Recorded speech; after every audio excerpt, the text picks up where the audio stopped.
我們呢邊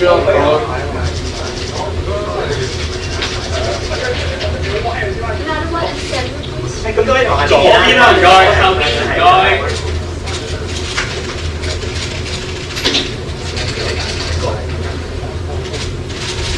好事啊！好事啊！好事啊！來！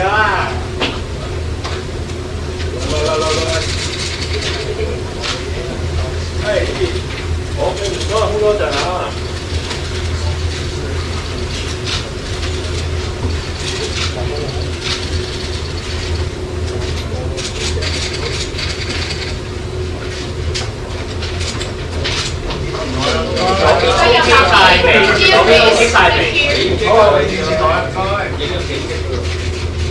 好，咁啊，放翻空間啊！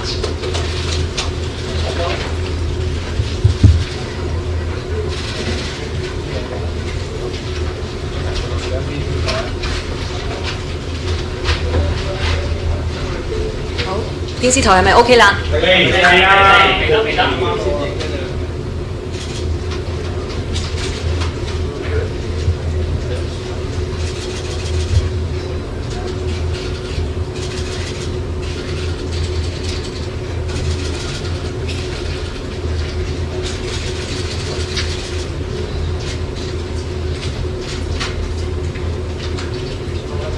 我哋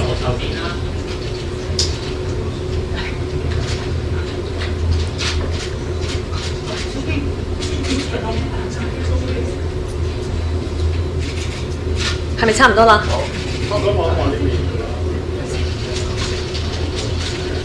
好，我哋請各位主講嘉賓上返台就咗先。歡迎大家出席。Welcome to the press conference on review of MTRC fare adjustment mechanism.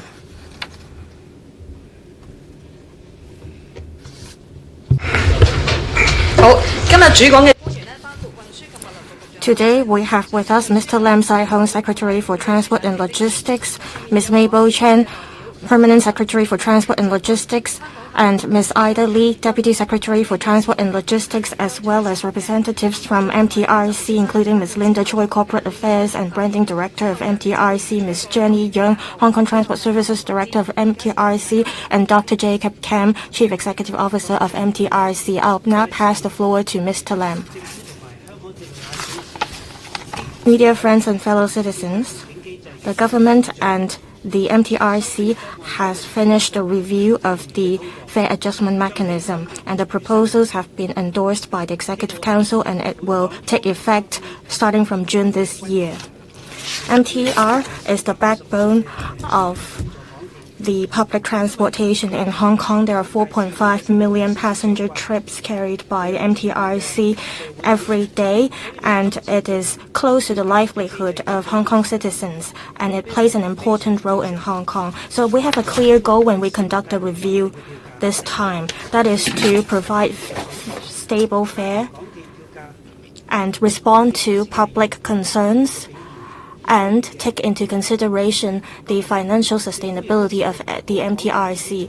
Also, the government would ensure the financial prudence of MTRC and have enough resources to maintain its operation, and also have enough resources to carry out maintenance and repair works, and also implement beneficial projects to the public. We're retaining some parts of the formula and also introduced some important changes to the existing mechanism to positively respond to the concerns of the public. I will summarize it this way. That is profit-linked, reduce burden, and give out rebates.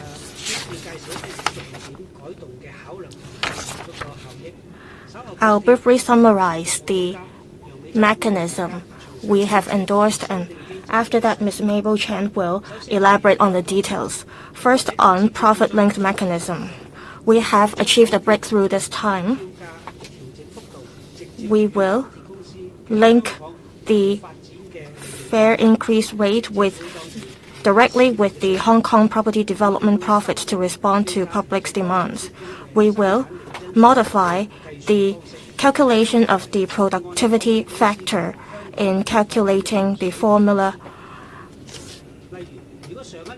For instance, if the year before the PF is below $5 billion, then the fare will be lowered by 0.6%. Higher or equal to $5 billion to less than $10 billion, a drop of fare increase by 0.7%, and for higher or equal to $10 billion, the fare will be dropped by 0.8%. Last year, the profit made by MTRC in this regard was $10.8 billion.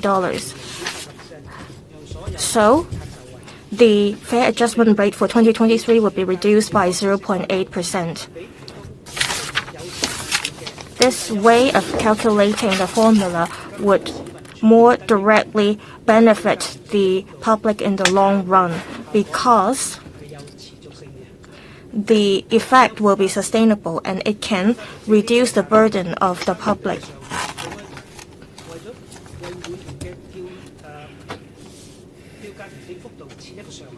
We want to set a cap on the fare increase every year to take into consideration the affordability of the public. This arrangement was in place in 2019 and 2020, and it managed to reduce the rate increase in those 2 years, but there is still a remaining of 2.85% of deferred or unrecouped fare rate. We understand that we're still on the path of resumption, and it will enhance the burden of the public. After negotiating with MTRC this year, the MTRC will roll out a 1.2% of special fare reduction. That means over 40% of the recouped rate will be offset. 1.65% plus 0.2%, that is a total of 1.85% of the rate increase will be deferred. And 0.2% of the fare increase will be deferred until 2024 to further reduce the financial burden of passengers. Also, there will be a peak hour multiplier because service disruptions will cause an impact on the public. So we have reviewed the mechanism in this regard, and we decide to enhance the amount of concessions set aside by the MTRC for any service disruptions of more than 3 years. The maximum amount to be set aside per incident would be increased from $25 million to $40 million. During peak hours, that is from 8 a.m. to 9 a.m. and 6 p.m. to 7 p.m. on weekdays, if there are incidents, then there will be a 1.2 times multiplier for these incidents to minimize the impact on passengers. Take the incidents that took place last year. Under the new arrangement, the amount that has to be set aside by MTRC would increase from $65 million to over $100 million. That is an increase of over 60%. The amount set aside would be translated into a half-day discount for passengers, and details will be elaborated later. We'll also have traffic interchange rebates for green minibuses, and I'll allow MTR to elaborate later. Regarding 2023 fare adjustments, I think you're all concerned about the recent policies and what the exact rates will be. Now, last year, figures will only be announced by Census and Statistics later this year. So the fare adjustment for this year will only come to a final decision at a later date. So I cannot give you an accurate figure right now, but no matter what, our review will reduce the increase by 3.85% to relieve our public's transport burden. So we have come about this result through our greatest sincerity and efforts. MTR has cooperated with the government. We have tried to respond to the public's needs and also stabilize fares.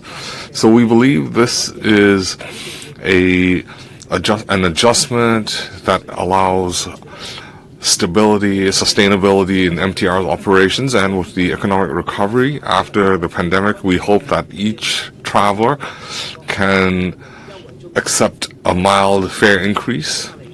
And I'll now like to hand over the time to Mr. Jacob Kam. He will share some thoughts with us. Good afternoon, friends of the media. The pandemic in the last 3 years has affected all strata of society. MTR has also suffered, and we have also had a loss in our operations. So if you look at our operations, our net loss is more than 14 billion Hong Kong dollars. So facing this severe challenge, we still want to provide excellent service to our travelers. We have provided rebates to share the difficult times with our traveling public. So during the pandemic, we've seen our rebates have helped the public. We have open, transparent figures, economic data to help us arrive at these fare adjustments. There was no increase in the last year, and in 1 year we even had a fare reduction.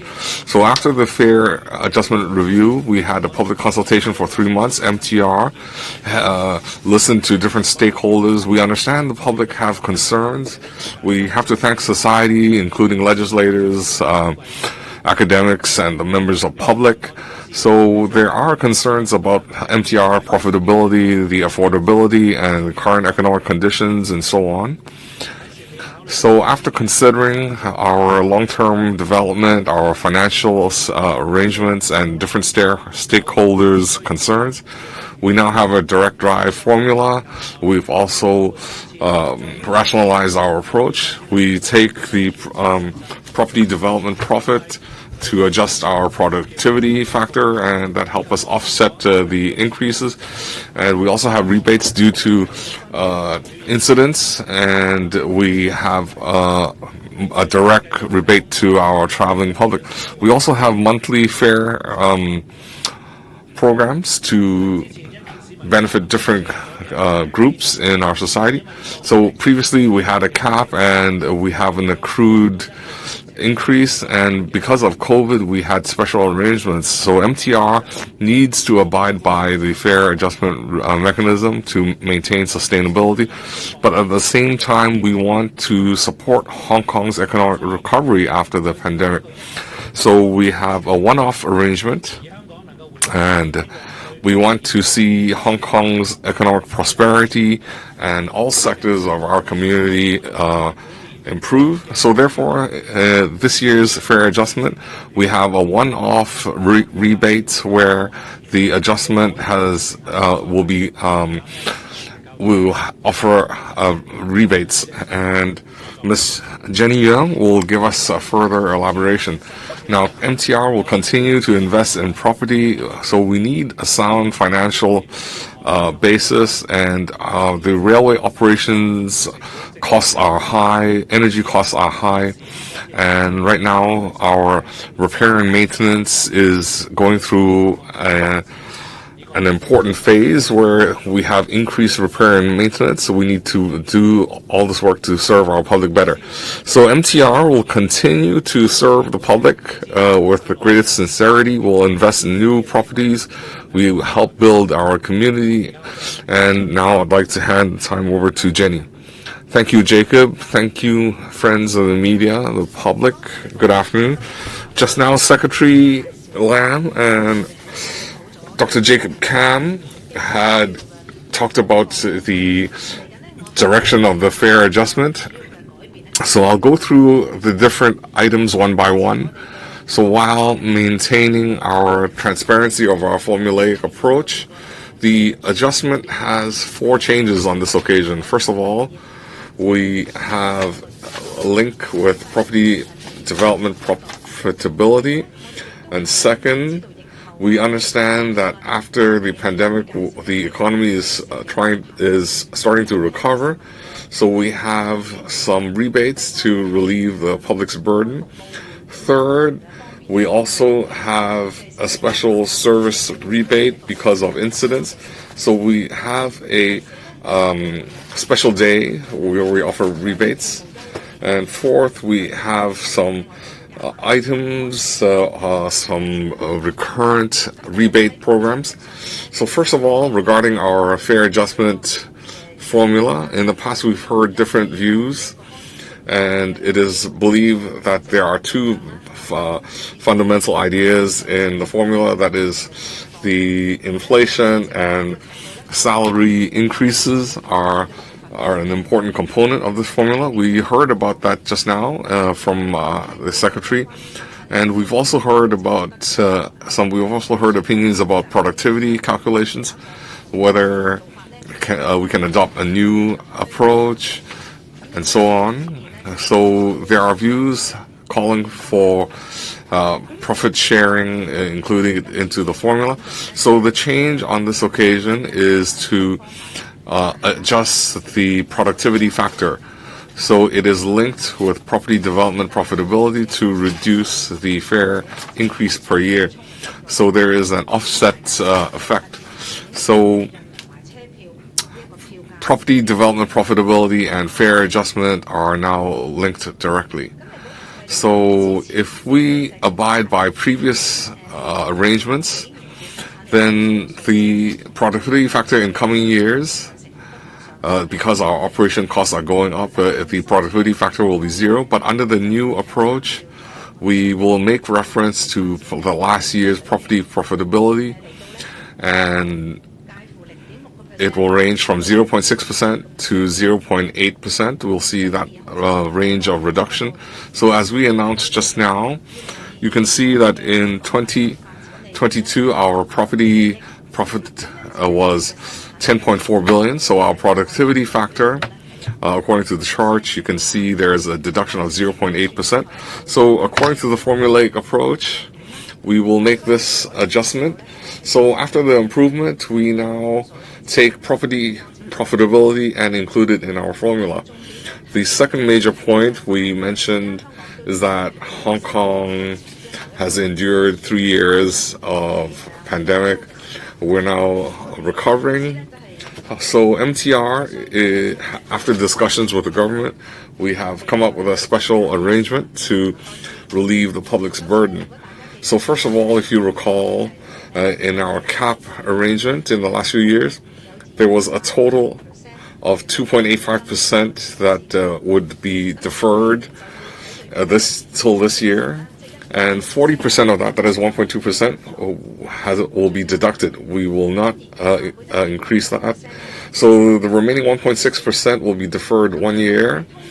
And relating to inflation and salaries, when we get that data from census and statistics, we will adjust downwards 0.2%. It will be deferred to the next year. So a total of 1.85% will be deferred till next year. The third major change, that is how we handle the amount to be set aside when there are service delays. From the MTRC's perspective, our priority is to provide safe and reliable services. We don't want to see any incidents happen. However, in case of incidents, we will set aside a certain amount which will be translated into concessions for passengers. There will be changes in implementing these rebates, and we want the services or rebates to be faster and more efficient. We understand that there may be greater impact if there are service delays during peak hours, so we will increase an amount set aside by 20%. And the maximum amount to be set aside per incident would also be increased from $25 million to $14 million. As to how we're going to roll out the rebates, it's kind of like accumulating amount in an account. When the amount reaches $25 million, we will roll out the rebate on a Saturday to our passengers. For elderly passengers or other passengers, as long as they hold an Octopus card, they can enjoy a half-price concession. And it can also be applicable to cross-border travelers. Under the previous arrangement, the amount to be set aside would be $65 million, but under the new arrangement, it will be over $100 million. We have set aside dates including the 8th to 9th of April and the 13th to 14th of May 2023. So there will be 4 special fare days. To give you an example, for an elderly passenger from Central to Tsuen Wan, the fare will be $14.9, but on the special fare day, the passenger will only have to pay $7.4. For children, the price will be cut by half. For those holding elderly cards or elderly Octopus card, the fare will be dropped from $2 to $1. We have been working with various transportation operators to roll out fare concessions to provide more benefits to passengers, to build a public transport ecosystem. On GMB interchange concession, there was a $0.3 discount. But starting from the 4th quarter this year, we will enhance the discount by 60% from $0.3 to $0.5, and the discount will be rolled out until June 2028, and it will cover over 500 green minibus routes, covering over 90% of all the minibus routes in Hong Kong. It is expected that a total of 300,000 passengers will be benefited. And also, some popular packages, including the MTR City Saver and Monthly Path Extras, we will retain these packages, and it is expected that over 300,000 passengers will be benefited. There will be concessions for elderly people to children as well, and the expenditure, that is recurrent expenditure, will be about $2.1 billion every year. We appreciate the various views we collected from various stakeholders during this review. We hope that these new proposals can respond to public's needs, including the element of the direct drive formula element, and we hope that we can maintain the financial sustainability of MTRC as we roll out new railway projects. And we hope that there can be a balance between costs and the cost of rolling out services. We hope to continue to provide safe, reliable, sustainable, and high-quality service to the public. Now, Q&A session. For those who would like to ask questions, please first identify your media outlet. Please restrict yourself to 2 questions. The gentleman over there, please. Economic Times. As salary changes in transportation sector, have you made an estimate or calculation that you can project more or less the fare increase rate this year? Even with the profit-linked system, at most there will just be a drop of 0.2% in terms of fare increase. Would you roll out other types of subsidies to alleviate the financial burden of passengers? Thank you. As I mentioned in my opening remarks, the salary changes or the nominal wage for transportation section will only be made public by the end of this year. In our current proposal, the magnitude of fare increase will be dropped by 3.85%. Maybe I can give you an example to make it easier for you to understand the situation. As you can see from the screen, say the inflation figures are out for the nominal wage index, assuming that it will be 1.95% and that the whole year change will be 3.9%. Say productivity factor, given that last year the profit made by MTRC was $10.4 billion. So if we make a calculation according to the proportion, it will be 0.8% for the PF value. That was a rollover from last year, that is 0.5%.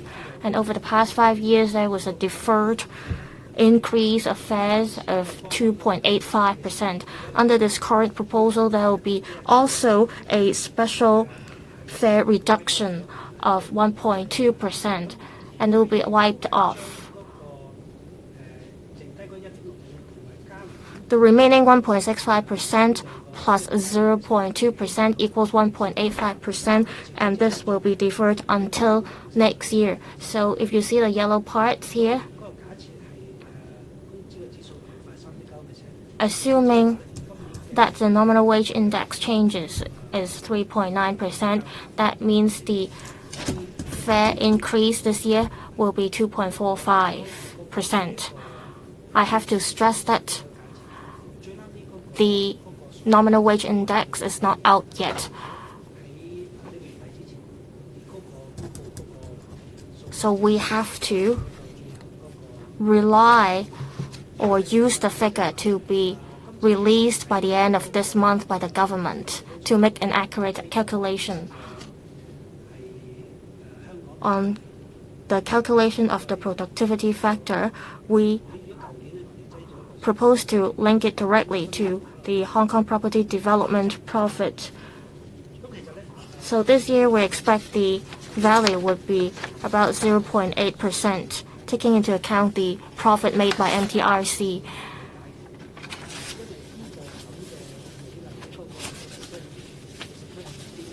You have to understand that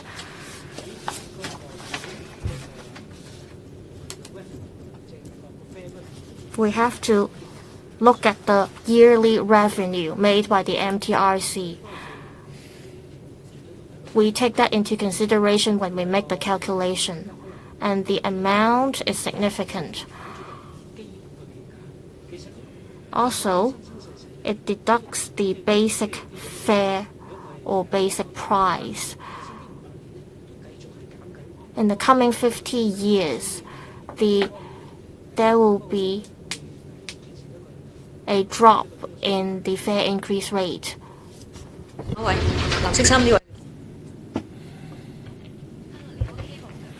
Cable TV, first of all, looking at the last 11 years, the profit from property, it was typically less than 5 billion.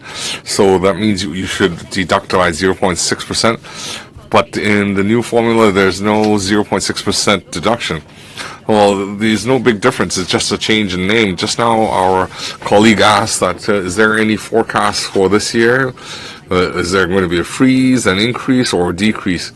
So if it's an increase this year, will you consider deferring it into the future? Could we have a response first? Well, when we conducted the review, we had received a lot of feedback from the public. The public have some views regarding how their profit and fare adjustment can be linked more directly. So in this respect, it's unclear.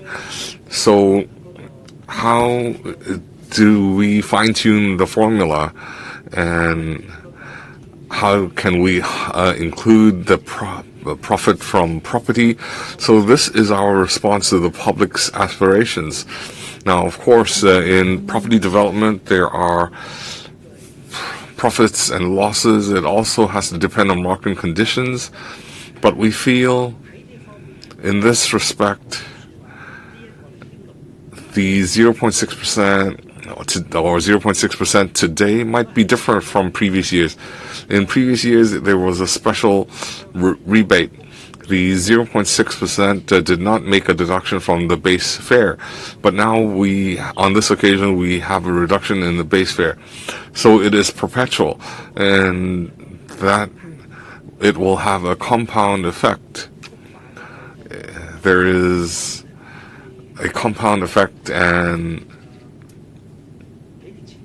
it is different from a few years ago. It is significantly different. And secondly, since we now have a new approach, we have the calculations will determine whether there will be an increase or decrease in fares. South China Morning Post. Why is the government and the MTR Corporation only targeting property development profits in the new formula? What about rental businesses, given that the MTR runs so many shopping malls? And secondly, as other journalists have also asked, if the MTR is already offering a 0.6% special reduction from 2017 to 2022, the profitability factor change is only adding 0.2% at most. Is this difference enough to respond to public demand? Thank you. We have heard noises loud and clear from general public that the profits, in particular, the profits of MTRCL, in particular, those derived from property development, has been huge, and that is why we would like to link the Hong Kong property development profits to the formula, so that the linkage between the fare level and the property development profit would be more enhanced. This is the reason why we adopt this approach. And second, when we talk about the little bit difference of so-called the little bit difference of 0.2%, I have responded that to earlier that basically that percentage will apply to the annual revenue income of MTRCL, which is a big figure. So apart from that, the compound effect, because that 0.2% has an actual effect of reducing the base fare level. So there will be compound effect for the years to come. So the compound effect would be very significant when we talk about, for example, 50 years later on. That figure is very significant. Any other questions? Ming Pao, first of all, I want to ask the formula that you presented. There is a special 0.6% rebate, and in the future there might be a change from 0.6 to 0.8%. So compared to the old formula, the maximum is an extra 0.2% reduction. So a lot of people have said that there should be a direct link to profitability, but ultimately all we're getting is a deduction of 0.2%. So do you think this review is just making changes in bits and pieces? So have you considered the traffic cost burden on the public? We also see that in this review exercise, there are no deferred rebates. So can these rebates be accrued? We've also heard rumors saying that this deferred accrual will terminate after 2 years. Well, the first question was about the 0.2%, 0.6, 0.7, 0.8. Well, it is added to a large base figure. That base figure is the ticket revenue, or the fare revenue. It's not a small figure, because it affects the base fare rate. It is different from a few years ago where we had a 0.6% rebate that did not affect the base fare. So when you affect the base fare, so when there are future additions or deductions, the effect, there is a mathematical compounding effect. So the figure multiplies. So it is not a small change. So when we conducted this review exercise, we tried to strike a balance in different areas. We had to consider the public's affordability. We want to maintain operational stability in MTR. And thirdly, you're aware that our railway system is getting older year by year, and MTR needs resources for repair and maintenance, upgrading. So we need a robust or sound financial platform.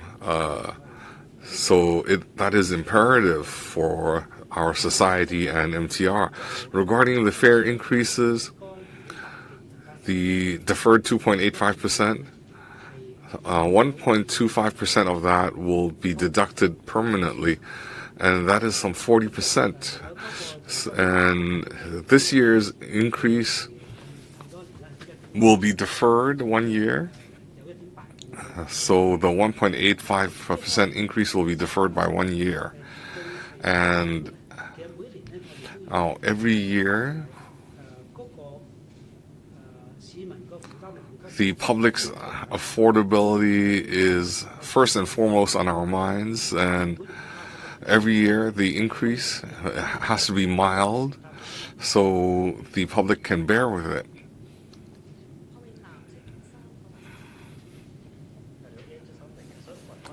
AM 730. Now, referring to your press release, there is a deferred penalty, but there's not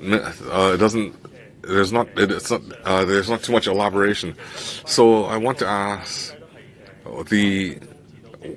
so why does the penalty start at 31 minutes, and how did you arrive at the figure of 40 million? Could you explain why there is no change there? And you talked about links to profitability. Could you also include profit from other areas into the 0.6% range? Well, you have a few questions. First, 31 minutes.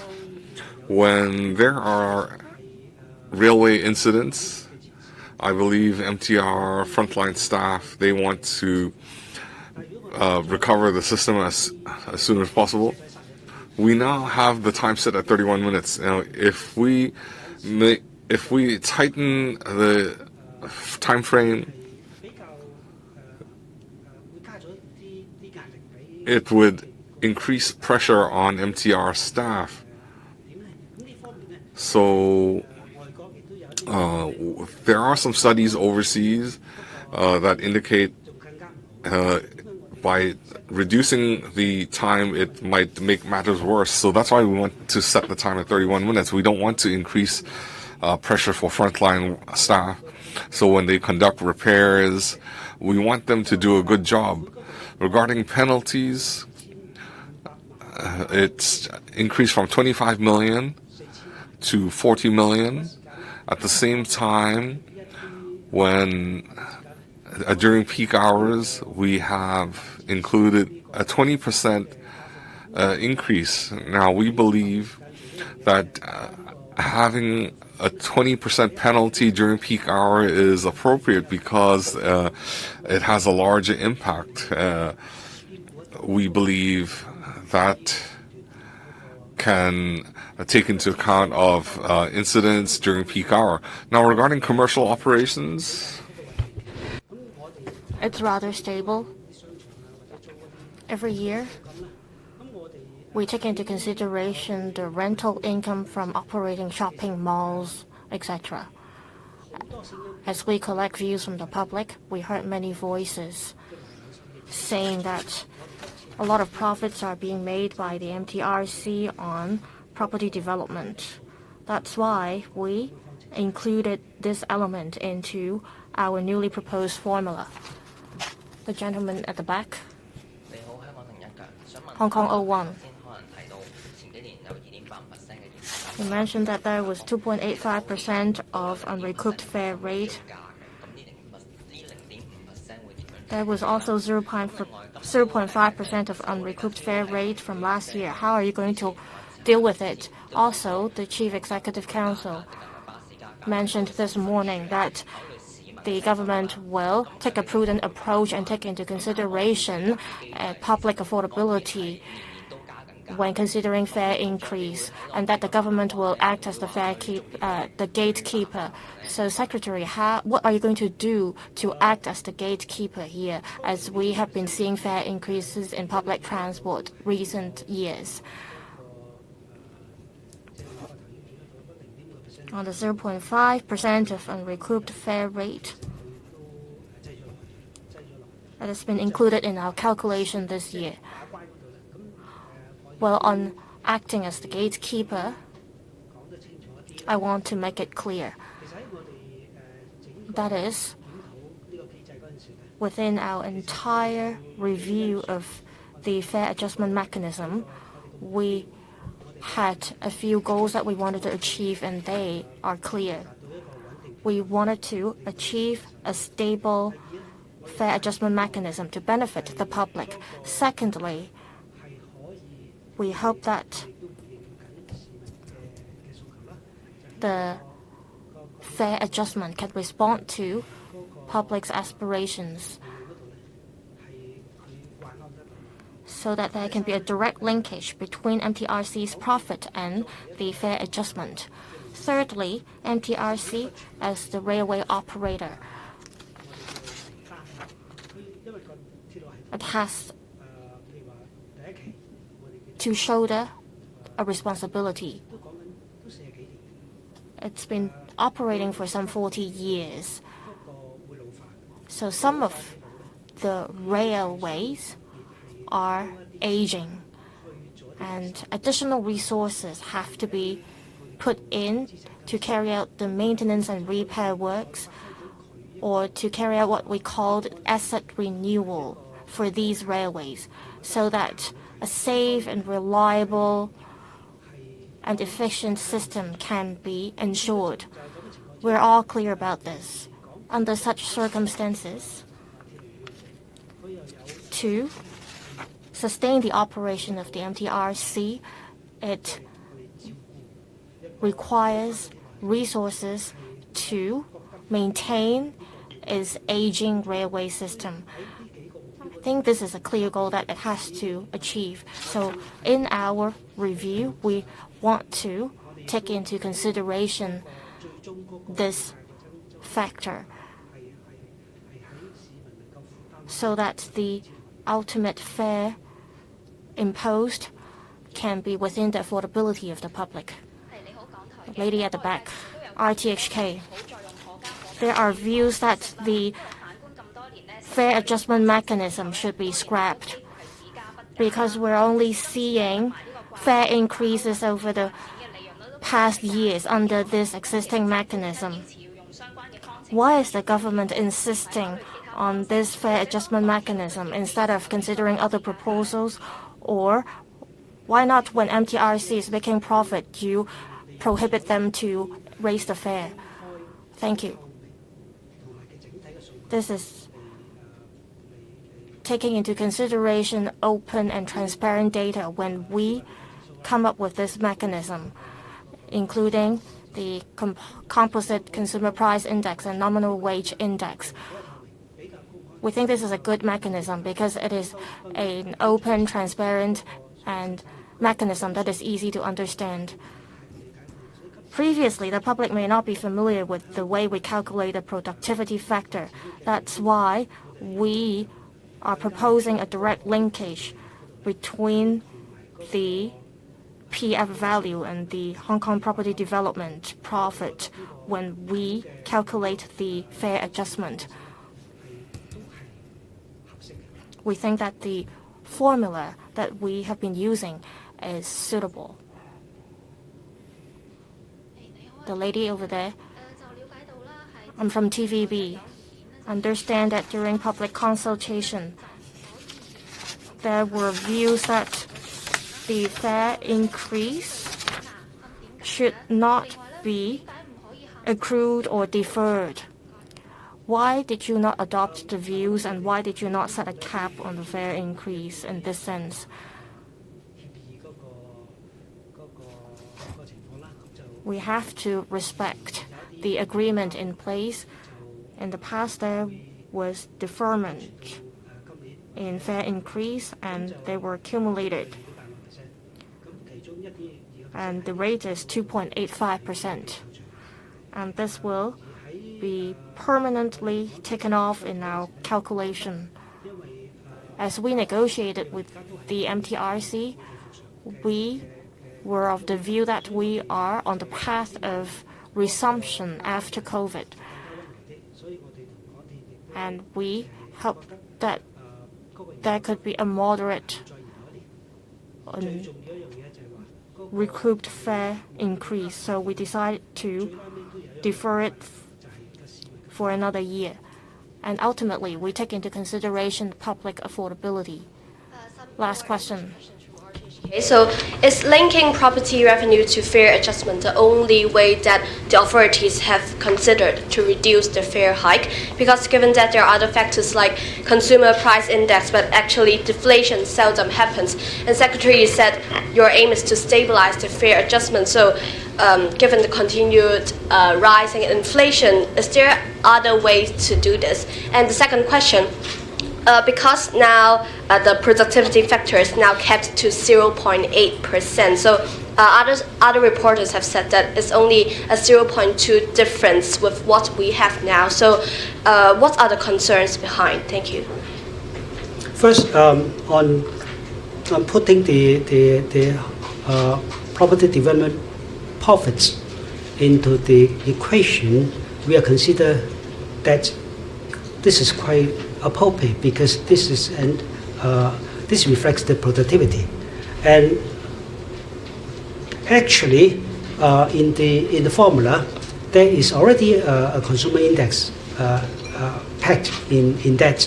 So to reflect the and also we heard loud and clear noises from general public that the fare level should be linked to the profits of MTRCL. That is why we consider that if we plant the profits into the equation, that would address the public concern.